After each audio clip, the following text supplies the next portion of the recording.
The latest campaign finance reports show Milwaukee County Executive David Crowley is gaining steam in the race for governor. Our Wisconsin State Capitol Bureau Chief Vanessa Kelson crunches the numbers for us. This week we had yet another campaign finance filing deadline, which means it is time to return back to the whiteboard to see how all of these candidates stack up.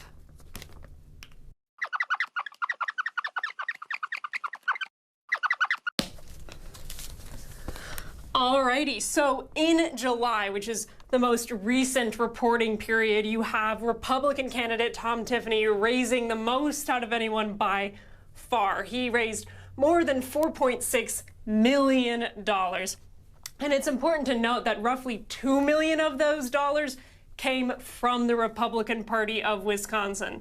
And when you look at cash on hand, that's how much money the campaign actually has in its coffers to be able to spend on things like TV ads. Tom Tiffany is also outpacing Democrats actually by 10 times. He has 10 times as much cash on hand as any other Democratic candidate. But let's go back to just talking about money raised in this period. At the top of the Democrats, you have Milwaukee County Executive David Crowley. He raised roughly $776,000. About half of that is coming from unions.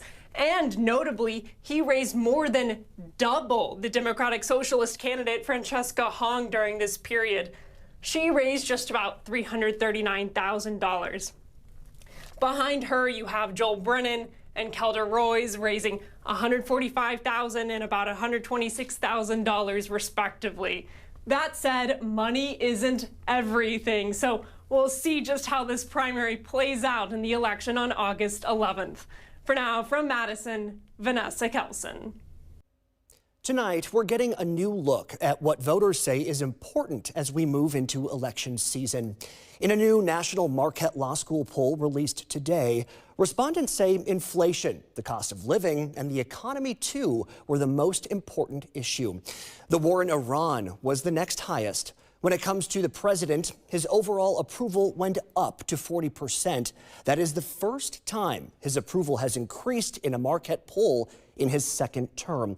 However, though, border security is the only issue where more than half of Americans approve of his performance.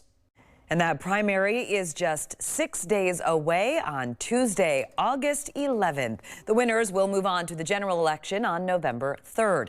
And we will have full coverage that day from around the state, including our expert analysis here in the studio. It's all coming up on Tuesday.